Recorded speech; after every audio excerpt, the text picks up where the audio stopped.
ৰিয়া বাবু ঘৰত খোৱাৰ পৰা উঠাই নাই চাগে ৰিয়া বাবু ঘৰত কি উঠাই নাই নহয় তোৰ নিচিনা বেলেগ পাইছ সিহঁত 10টোৰ মত হোষ্টেলত থাকি পঢ়া শুনা কৰা ল'ৰা ছোৱালী তোৰ নিচিনাকে ঘৰ ওপৰলৈকে শুই নাথাকে নহয়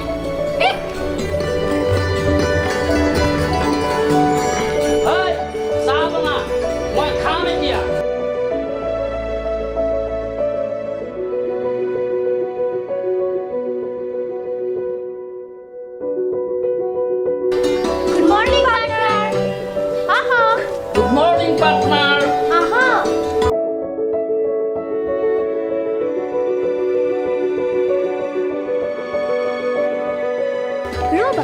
আজি আমাৰ লগত নতুন আইতাজনী আহিছে না মৰ্নিং ৱাক কৰিবলৈ ক'তা ওৱা আহি আছে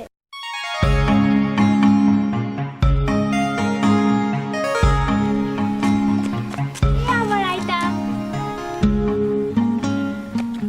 চাহ আহি খাম ব'লা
এতিয়া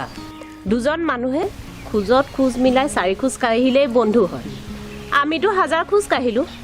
গতিকে এতিয়া চাহ কাপ মোৰ তাত খাব বল এৰা তাক যদি এতিয়া মই চাহ বনাবলৈ কওঁ তাৰ মুখখন এতিয়া সি বনোৱা পটলৰ কাৰ্বন ফ্ৰাই আঞ্জা হোৱাদি হ'ব ও পাৰ্টনাৰ আইতাহঁতৰ ঘৰত বোলে নাৰিকলৰ লাডু আছে দেখিছা ঐ ইহঁত দুটাই দুদিনতে তাৰমানে আপোনাৰ ঘৰত ঢেই বুলি মণিকূট পালেগৈ ব'লা যাব লাগে ব'লা ব'লা ব'লা ব'লা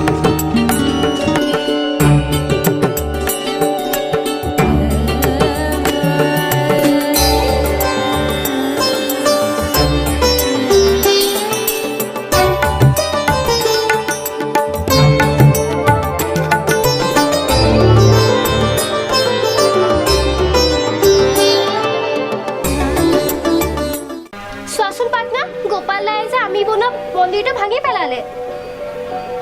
মই ভাঙো বুলি ভাঙিছো নে নেদেখাকৈ ভৰিত লাগি গ'ল মই কি কৰিম নহ'ব আমাৰ আকৌ বনাই দিব লাগিব ঐ ঐ ননচেন্স সেইটো বনা আৰু সেৱা কৰ বনালে চোন হয় সেৱা কৰিব লাগেনো কেলে এই ধেমালি খেলা মন্দিৰটোনো কি ডাল আছে মূৰ্খ তই যে এটা মূৰ্খ শুন আমি ডাঙৰবোৰে ধৰ্মৰ খাতিৰত আৰু যুক্তিৰ আধাৰ দি যিবিলাক মন্দিৰ মছজিদ বনাওঁ সেইবিলাকত ভগৱানে থিতাপি নল'বও পাৰে কিন্তু ইহঁতবোৰে অন্তৰে যিবিলাক মন্দিৰ মছজিদ বনায় তাত ভগৱানে অকণমান সময়ৰ কাৰণে হ'লেও জিৰণি লয় বনা আৰু সেৱা কৰ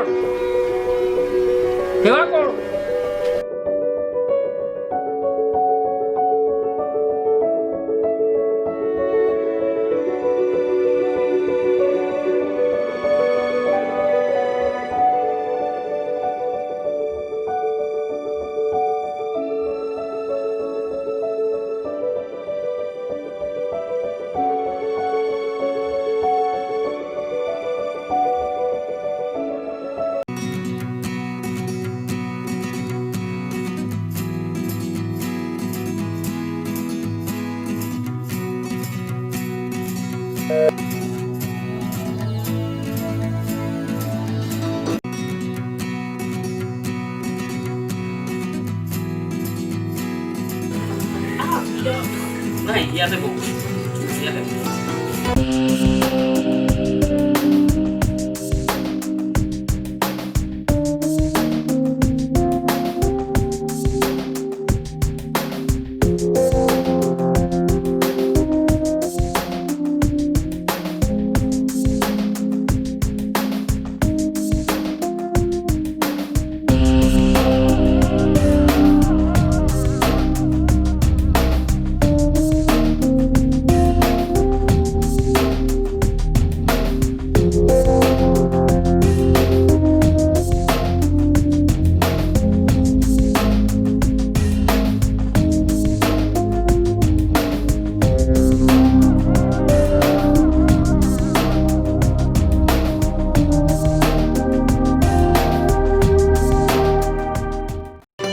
খালিছা আপোনাৰ মোৰে শুৱনি একেখনি ল'ৰা ছোৱালী থাকিও নথকা নিচিনা কাম কৰা ল'ৰা ছোৱালীৰ ওপৰতহে ভৰসা বিস্কুট কালিয়ে শেষ মই আচলতে আপোনাক 10 বছৰমান আগতেই লগ পাব লাগিছিলে আপুনিয়ে মই বিয়নিয়ে হৈ থাকিলোহেঁতেন মোৰ ল'ৰা দুটালে আপোনাৰ ছোৱালীজনী জোখতে আছিল সম্বন্ধ নঘটিল কি হ'ল সংযোগ এটা কিন্তু ঠিকেই ঘটিছে নিজৰ নাতি নাতিনি নহ'ব পাৰে লোকৰ নাতি নাতিনিয়ে কিন্তু আজি 20-25 দিন ধৰি নচুৱাই আছে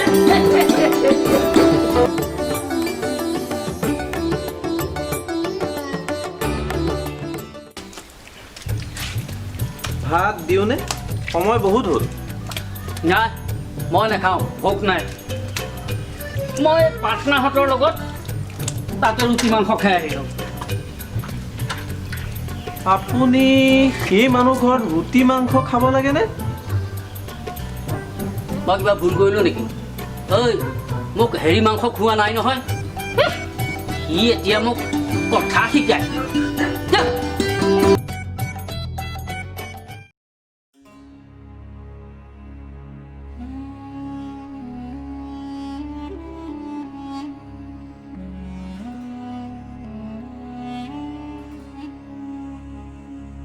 কি হ'ল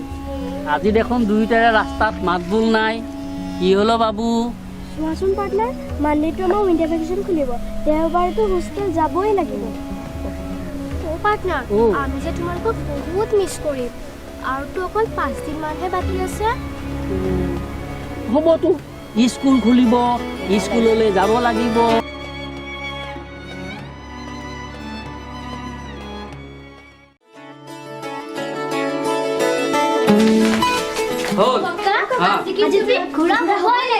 ঘোঁৰা ইয়া নাই মই নহয়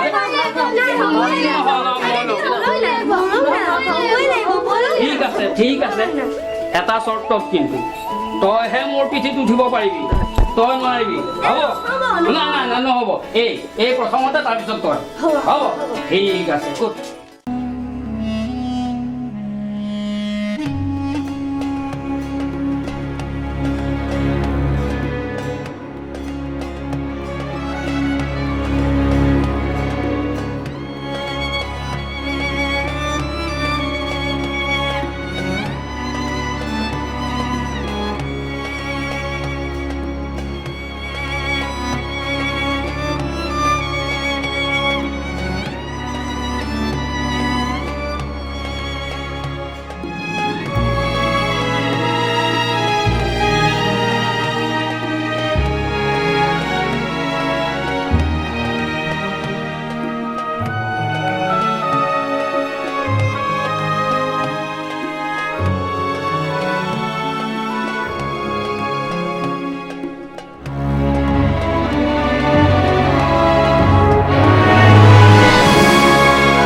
মোক মাতিছিল বোলে গোপাল হয় অকমান ৰবা দেই গোপাল বেগটো বনাই আনি দিবা এই চেইনডাল বেয়া হৈছে চেইনডাল আৰু তলা চাবি এযোৰ আনি দুদিনমান দেৰিকে বনাই দিলে নহ'বনে বৰ্তাক আকৌ অকলশৰে এৰিবই নোৱাৰি প্ৰেছাৰটোও বাঢ়িছে আকৌ সেইকাৰণে এইকেইদিন ৰাতিপুৱা দেখা নাই বৰ্তা টেবলেট নেখাওঁ এই টেবলেটবোৰ লৈ যোৱা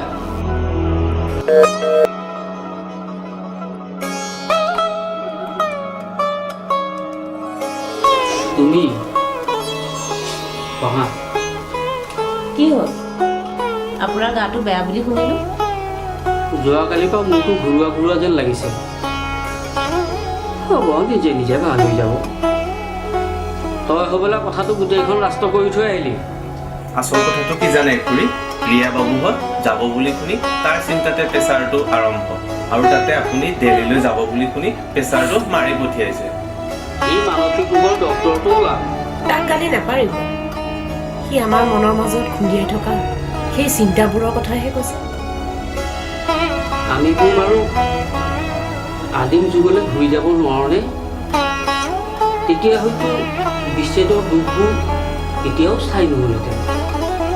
কি কৰিম বিধিয়ে দিলেও বোলে বিধতাই নিদিয়ে আমিতো সন্তানৰ একোটা বুজাহে সিহঁতৰ ইচ্ছাৰ বিৰুদ্ধেতো আমি একো কৰিবই নোৱাৰোঁ গোপাল মোৰ বেগটো দিয়া ৰ'ব মই আনি দিছোঁ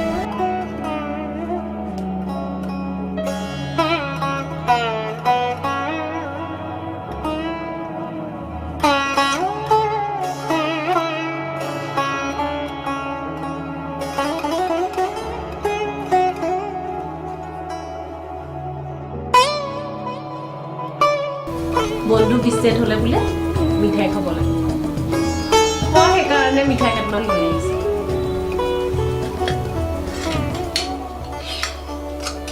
তোমাৰ পাই